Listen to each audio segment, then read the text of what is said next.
the Islander way, and just minutes later, Letty hits the back of the net, and they felt safe once again. But an amazing shift from that fourth line that started all three periods of this game for what they're able to do energy-wise. Jack Capuano has called that performance line the best line he's seen, at least for this team, in the last 4 or 5 weeks. I think even longer, honestly. I think it goes back really to November, because when the season started, those three knew they were most likely going to be playing together. And I was talking to actually every one of them. Everyone said the same thing to me.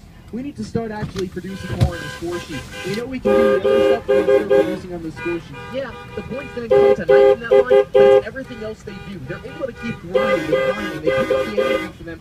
There's a reason why Don Cherry from Hockey Night in Canada called them the best fourth line in the history of the National Hockey League. That may be a stretch as of right now. I mean, we all know Don Cherry, what he does and says, and he loves that kind of hockey, but really, it is true, and the reason why this fourth line may be the best right now in the NHL, because of everything that